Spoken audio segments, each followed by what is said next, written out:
Hello guys! Hello, this is for Aquarius. Aquarius, welcome dito sa aking channel, Kapalaran 888. Welcome. By the way, alamin natin kung anong messages, energy, gabay, para sa inyong lahat. Okay, this is for Aquarius. Third week na tayo ng May 2026. Ang bilis ng panahon guys, napakabilis. Okay. Aquarius, nako, pareho ng pareho kayo ng Gemini. Aquarius, medyo hindi maganda yan. May nag-evil eye sa'yo. Diba? Riding. So, kung makikita mo dito, Aquarius, pareho kayo ng Gemini, so same sign lang naman kayo na air signs. Panoorin mo din yung Gemini. Dito sa barahan to, sinasabi ng barahan sa'yo na possible na may nag-evil eye sa'yo. Kumbaga, sa loob ng trabaho, maraming naiinggit sa'yo. Okay? Kinaiinggitan ka sa loob ng trabaho mo. Especially sa trabaho to Okay? Naiinggit sila. Siguro may bago kang sasakyan, siguro pa travel ka lang, or siguro basta maraming naiinggit sa'yo. Another dito is, naiinggit sila, and hindi nila kayang, kumbaga, kontrolin yung blessings mo. So, ang gagawin nila, ini-evil eye ka nila. So, you need to find pangontra dito sa evil eye sa'yo. And yung riding na to, nakikita ko sir dito na pwedeng sa linggong ito ay magta-travel ka ba? Or ano ba yung gagawin mo sa linggong ito? Are you planning to relocate? Are you planning to travel abroad? Or paano pa man? Please comment down below, Aquarius.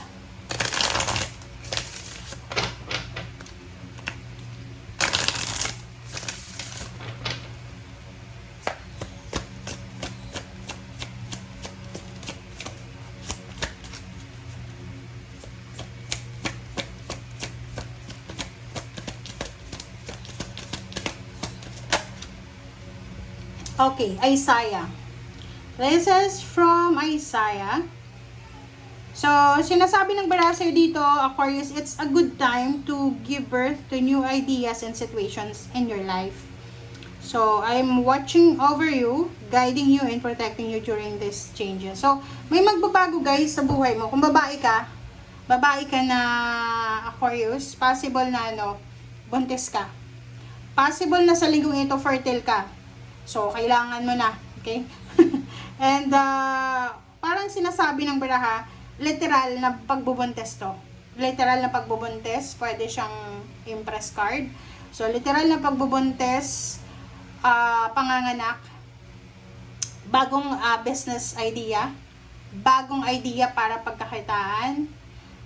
Dito sinasabi ng baraha na huwag kang masyadong mag-alala, Aquarius, because you are protected. Okay? Ginaguide ka ng mga angels and guides mo, and they are protecting you sa pagbabagong ito. Lalo na kung buntis ka huwag kang matakot.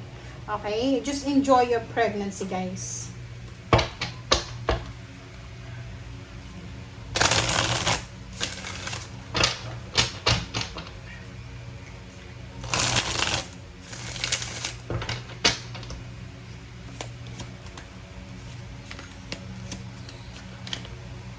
Basta may magbabago sa'yo.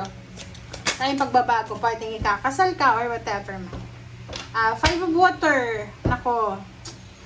Dito naman sinasabi ng bara sa'yo na ang buhay ng tao hindi naman perfect, 'di ba?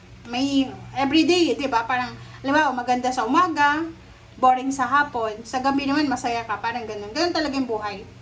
So, dito sa barahan to, especially this week, kasi Five of Cups to So, may mga parang regrets ka sa buhay. So, sa linggong ito, marirealize mo na may mga bagay-bagay ka na gustong mangyari pero hindi nangyayari. So, syempre, ang mararamdaman mo dyan is regrets. Manghihinayang ka. Yung iba naman sa inyo dito, kahit sobra-sobra yung blessings na dumarating sa inyo, blessed na blessed kayo, parang hindi pa rin kontento. walang contentment. Parang feeling mo, helpless, hopeless, empty, parang ganun. Parang hindi mo nakikita yung positive vibration sa buhay mo. Sobrang negative. So, sinasabi ng Barasyo dito na mag-focus ka dito sa emotion na yan. Hindi ko alam kung bakit ka sad. Ang daming blessings na dumarating sa'yo, guys. Okay?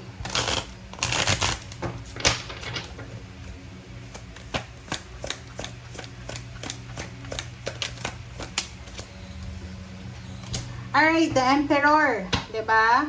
Power siya. From Archangel Michael. You're super protected, guys. So, wag kayong masyadong mag-alala. Kasi, yun, from the universe, the heaven, mga angels and guides mo, helpers, they're protecting you. Nandito si Archangel Michael para protectionan ka. Sinasabi ng Barasyo dito na kailangan mo daw ng disiplina, ng logic, huwag tayong masyadong emosyonal sa linggong ito. Okay, Aquarius, iwasan maging emosyonal, iwasan maging negative. Okay, maging ano ka, maging positive yung mindset mo, and at the same time, wag masyadong emosyonal, guys.